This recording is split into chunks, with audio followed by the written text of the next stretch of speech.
Stand or Die.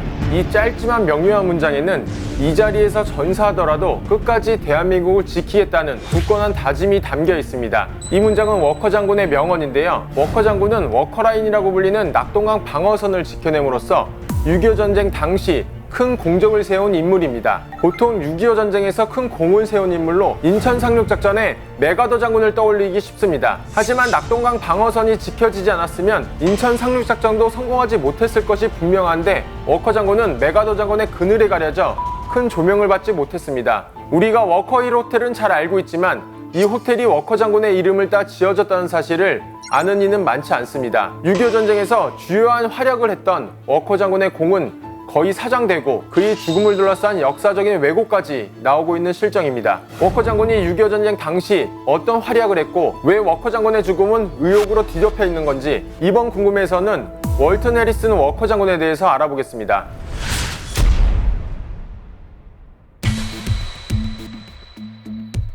워커 장군은 6.25 전쟁에서 눈부신 활약을 했음에도 왜 주목받지 못했을까요? 그 이유는 크게 세 가지로 볼 수 있습니다. 첫 번째는 메가더 장군의 자기 식구 챙기기입니다. 2차 세계대전부터 메가더 장군을 중심으로 참모진이 꾸려졌고 그때부터 메가더 장군은 자신의 참모진만 우대했습니다.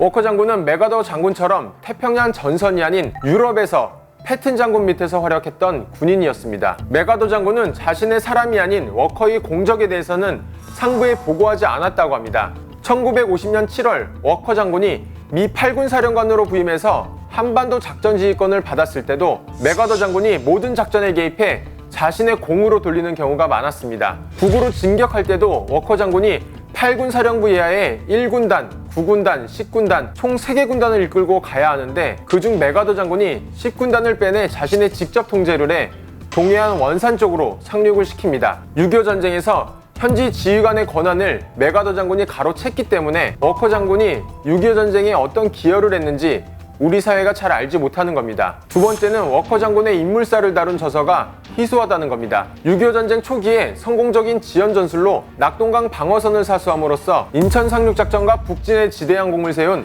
워커 장군의 군사적 재능은 매우 뛰어났지만 전문 연구자의 저서로는 히프너의 것이 유일한 만큼 워커 장군은 6.25 전쟁사에서 거의 주목받지 못한 인물이라고 평가할 수 있습니다. 워커 장군은 인천 상륙작전 못지않게 중요한 낙동강 방어 전투를 통해서 북한군의 부산 진입을 막아낸 공이 있음에도 역사에는 인천 상륙작전에 대한 내용만 자세히 기록되어 있는 겁니다. 세 번째는 워커 장군이 전선에서 사망한 것이 아니라 전선 시찰을 나가는 중 갑작스러운 교통사고로 생을 마감했기 때문에 그의 무훈이 후세에 널리 알려지지 못했습니다. 워커 장군의 죽음에 대해서는 어떤 의혹이 존재할까요? 워커의 죽음에 대한 당시 우리나라와 미국의 기록은 6.25 전쟁에 함께 참전했던 아들에게 훈장을 주러 가는 길에 과속운전으로 사망했다라고 짧게 기술하고 있습니다. 하지만 이 짧은 문장을 가지고 여러 의혹이 생겨났는데요. 먼저 워커 장군이 직접 차를 몰고 과속으로 달리다가 사망했다는 의혹입니다. 이 주장은 유럽 지역에서 워커 장군의 상관이었던 패튼 독이 과속으로 차를 몰다가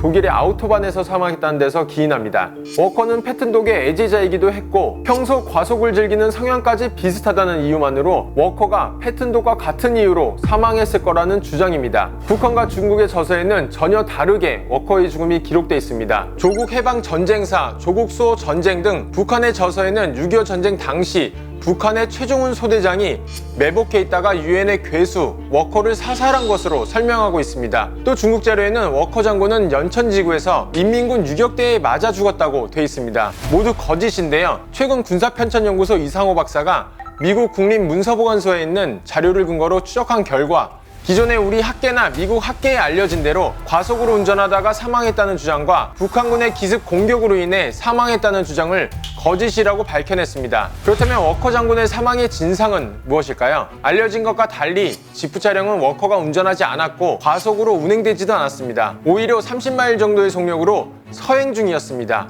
1950년 12월 23일 오전 10시경 워커 장군은 부관인 타이너 중령을 대동해 벨튼 상사가 운전한 지프차를 타고 의정부 근처 9군단 예하 24사단 전투지휘소를 찾아가기 위해 나섰습니다. 출발한 지 30분이 지났을 때쯤 현재 서울시 도봉구 도봉 1동에서 워커 장군이 탑승한 지프가 남쪽으로 향하던 6사단의 트럭과 측면으로 충돌해 전복됐습니다. 당시 사고 차량이 전방에서 달려오던 지프를 보지 못하고 도로 한가운데로 나오면서 왼쪽 범퍼로 워커가 타고 있던 지프 차량의 왼쪽을 들이받은 것입니다. 이 사고로 지프는 여러 차례 굴렀고 워커 장군은 차량에서 튀어나와 머리를 크게 다쳤습니다. 사고 직후 워커는 호위 차량 뒷좌석에 눕혀져 사고 지점에서 북쪽으로 4마일 떨어져 있던 미 24사단 야전 환자 치료소로 후송됐으나 부상이 심해 사망했습니다.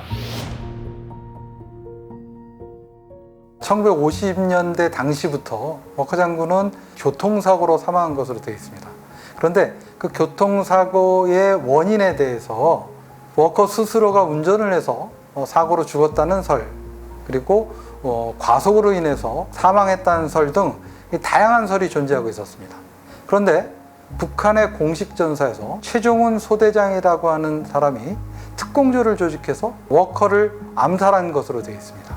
근데 그러한 설이 70년대, 80년대를 지나면서 확대 재생산이 됐고 한국학계 일부 학자들이 그런 북한의 주장에 동조하는 경우가 있습니다. 당시 워커 장군 사고사에 대한 명확한 해명이나 미 8군에서 공식 보도를 통해서 확인이 됐으면 이러한 논란이 제기되지 않았을 텐데 당시 워커가 12월 말에 죽었기 때문에, 즉 중공군이 대거 남하해서 한국군과 유엔군이 다시 38도선 이남으로 밀리기 시작했기 때문에 이 워커 죽음에 대한 상세한 진실을 갖다가 널리 알릴 수 있는 기회를 상실했기 때문에 워커 죽음에 대한 논란이 끊임없이 제기되어 왔었던 것입니다.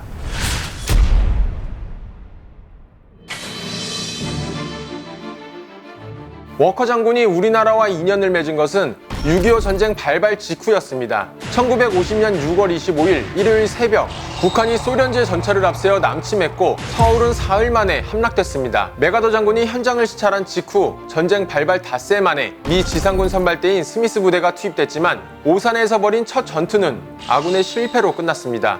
곧이어 주한 유엔 지상군 사령관에 워커 중장이 임명됐습니다. 구원투수로 나선 워커 장군, 어떤 활약을 펼쳤을까요? 전쟁 초기 전선은 긴박했습니다. 워커 장군이 지상군 사령관을 맡았지만 북한의 남하 속도는 파죽지세로 한국군과 유엔군은 전쟁 시작 한 달도 채 되지 않아 1차 낙동강 방어선인 영덕, 상주, 마산까지 밀렸습니다. 유엔군이 합세했지만 전세를 뒤집기는 역부족인 상황이었습니다. 국토의 90%를 빼앗기고 낙동강까지 밀려 내려가는 상황까지 다다르자 특단의 조치가 필요했습니다. 여기서 워커 장군의 전술이 큰 힘을 발휘하게 됩니다. 워커 장군은 전투형 기갑 장교였습니다. 기갑 부대에는 또 다른 형태의 방어 형식이 있었습니다. 바로 기동방어입니다. 낙동강 방어선 옆에 아주 강한 공격 부대로 얇은 방어선을 만들고 적군이 침투해오면 바로 반격을 가할 수 있는 기동방어 전술로 낙동강 방어선을 지켜내고 대한민국을 위기로부터 구했습니다.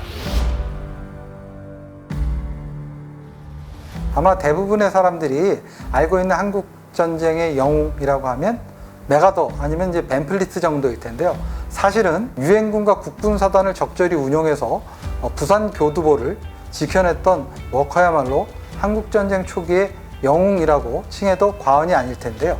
그런데 불행하게도 한국전쟁사에서 워커를 기억하는 사람들이 별로 없습니다. 한국전쟁에서 반드시 기억해야 될, 그리고 이 부산 교두보를 지켜냈을 때 워커의 구호, Stand or Die라고 하는 아주 중요한 연설을 통해서 장병들의 사기를 북돋으면서 북한군의 공격을 막아낸 이 워커를 우리가 반드시 기억해야 된다는 의미에서 이 논문을 작성하게 됐습니다. 워커 장군의 흔적은 우리 주변에서도 찾아볼 수 있습니다. 1963년에 문을 연 서울의 워커 1호텔 맞은편 언덕에는 워커 장군의 추모비가 세워져 있습니다.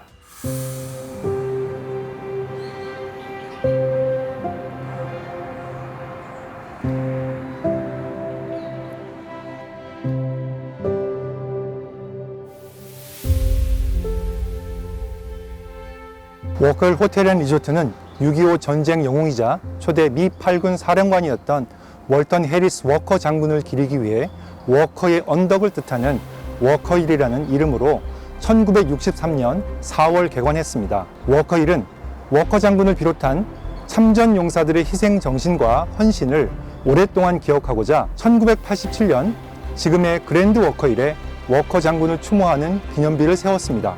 후손들은 한국 방문 시 워커 장군 기념비에 헌화하고 추모하며 감동을 이어가고 있습니다. 또 부산에 위치한 부경대학교에서도 워커의 흔적을 찾을 수 있습니다. 6.25 전쟁 당시 미 8군 사령부는 한 대뿐인 통신 장비인 텔리라이프를 숨기기 위해 부산으로 거처를 옮겼습니다. 현재 부경대 학생식당으로 운영되고 있는 워커하우스는 낙동강 방어선이 가장 위험했던 18일 동안 전쟁의 지휘 본부로 이용됐습니다. 6.25 전쟁은 워커 장군의 마지막 전쟁이 됐고 대한민국은 워커 장군의 전사지가 됐습니다. 워커 장군이 사망한 서울 도봉구 도봉 1동에서는 매년 그의 공적을 기리는 추모 행사가 열립니다. 여전히 주민들은 워커 장군을 진정한 6.25 전쟁의 영웅으로 기억하고 있습니다. 우리가 현재의 안락한 생활을 영위할 수 있도록 6.25 전쟁 당시 숭고한 목숨을 바친 영웅들의 공적을 기리며 이번 영상을 마치겠습니다.